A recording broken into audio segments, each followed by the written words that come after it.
चलिए, तो जो भी बड़ी खबरें हो रही उस पर नजर बनी हुई, लेकिन इससे पहले दिन भर क्या कुछ आज खास रहा, हर एक खबर का विश्लेषण सिर्फ 1 मिनट में। यूपी विधानसभा उपचुनाव में करारी हार के बाद समाजवादी कुनबे में फूट पड़ती नजर आ रही है। फिरोजाबाद के सिरसागंज से एसपी विधायक हरिओम यादव ने हार का ठीकरा अपनी पार्टी के बड़े नेताओं पर फोड़ डाला। उन्होंने कहा कि किसी ने भी एसपी प्रत्याशी महाराज सिंह धनगर का साथ नहीं दिया। उन्होंने पार्टी नेताओं को समय रहते सुधरने की नसीहत दी। महाराज सिंह बेचारा तो प्रत्याशी था और बहुत अच्छा चुनाव लड़ा, उसको बधाई देते, धन्यवाद देते। तो अपनी दम पर, अकेली दम पर अपना चुनाव लड़ा और किसी पार्टी के किसी व्यक्ति ने उसका साथ नहीं दिया, तो हम उसको बधाई देते हैं और नेताओं से कहते हैं कि अब भी सुधर जाए, अभी भी समय है। अब नहीं सुधरे तो फिर अब जनता इनको कभी माफ नहीं करेगी। कल हार के बाद फिरोजाबाद की टूंडला सीट से एसपी प्रत्याशी महाराज सिंह धनगर ने भी कहा था कि अखिलेश यादव उनके लिए प्रचार करने आते तो नतीजा उनके पक्ष में आता। ये तो हमारे छोटे कार्यकर्ताओं ने चुनाव लड़ा है और लखनऊ की पूरी सरकार रही है जहाँ पे आप सब लोग देख रही है। हमारा कोई ऐसा राष्ट्रीय लेवल का कोई नेता नहीं, कोई नेता। यूपी उपचुनाव में बम्पर जीत और बिहार में एनडीए को बहुमत मिलने के बाद बीजेपी नेता गदगद हैं। गोरखपुर से सांसद और फिल्म अभिनेता रवि किशन ने कहा कि जनता ने एक बार फिर प्रधानमंत्री मोदी और मुख्यमंत्री योगी के काम पर भरोसा जताया है। 2022 का एक बहुत अच्छा संकेत देवतुल जनता ने दिया है कि हम लोग मोदी जी की नीतियों पर, कथनी करनी में जो अंतर नहीं है उस पर हम लोग चुनाव जीत रहे हैं, योगी महाराज जी के सुशासन पर और the way he is working. वहीं बिहार में प्रचंड जीत पर रवि किशन ने भोजपुरी में बताया कि कैसे महिलाओं ने प्रधानमंत्री मोदी के चेहरे पर वोट दिए हैं। यह था कि हमारे पति कत्तो जइहन, हम तो जाई मोदी जी के पास, हम तो मोदी जी के वोट दे।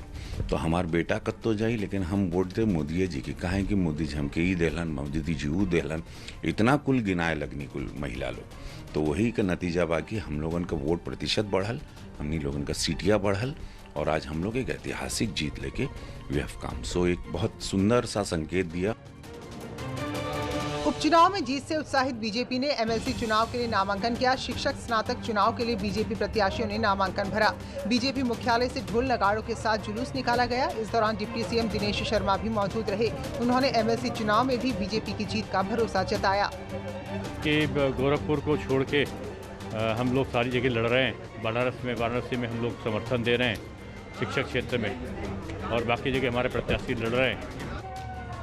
लखनऊ खंड शिक्षा प्रत्याशी उमेश द्विवेदी, आगरा खंड शिक्षक प्रत्याशी डॉक्टर दिनेश चंद्र वशिष्ठ, मेरठ खंड शिक्षक श्री चंद्र शर्मा, बरेली मुरादाबाद खंड शिक्षक डॉक्टर हरि सिंह ढिल्लों ने नामांकन किया। 11 सीट के लिए हो रही चुनाव में बीजेपी ने 9 प्रत्याशी मैदान में उतारे हैं। बीजेपी ने वाराणसी और गोरखपुर खंड के प्रत्याशी नहीं उतारे हैं। वहीं लखनऊ खंड स्नातक से अवनीश कुमार सिंह, वाराणसी खंड स्नातक से केदारनाथ सिंह, आगरा खंड स्नातक से डॉक्टर मानवेंद्र प्रताप, वहीं मेरठ खंड स्नातक से दिनेश कुमार गोयल, प्रयागराज झांसी खंड स्नातक से डॉक्टर यज्ञ दत्त शर्मा ने मंडलायुक्त कार्यालय में पहुंचकर नामांकन किया। यूपी में करोड़ों बिजली उपभोक्ताओं को बड़ी राहत मिली है।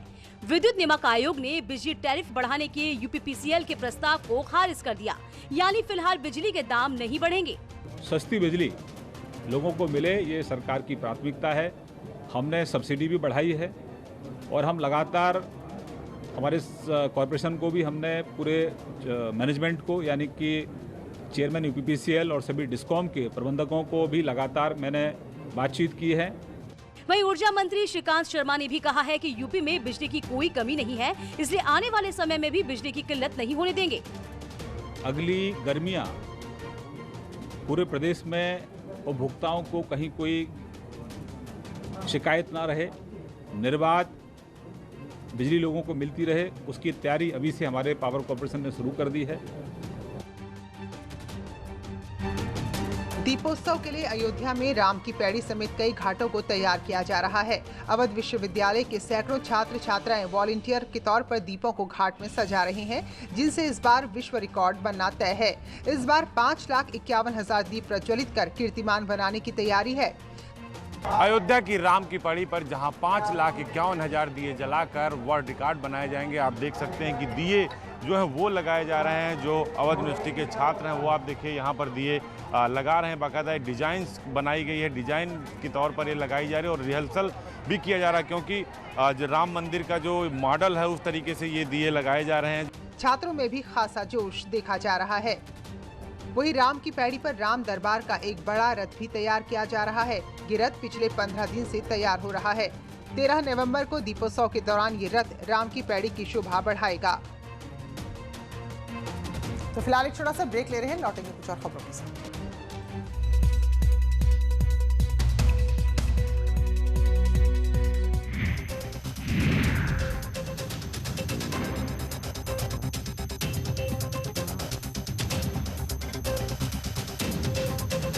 जब भी गोल्ड लोन का ख्याल आए तो मुथूट फाइनेंस का ही नाम आए।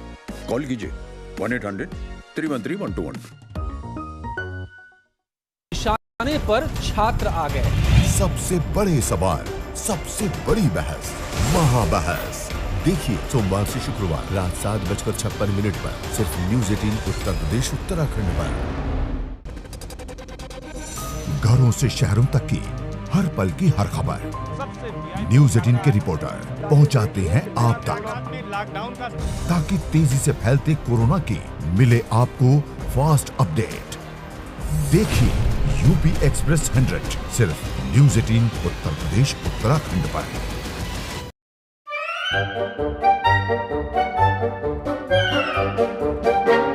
अखबार हुआ ठप, आउटडोर हुआ बेकार, टीवी ही दे रहा है विज्ञापन को तेज रफ्तार।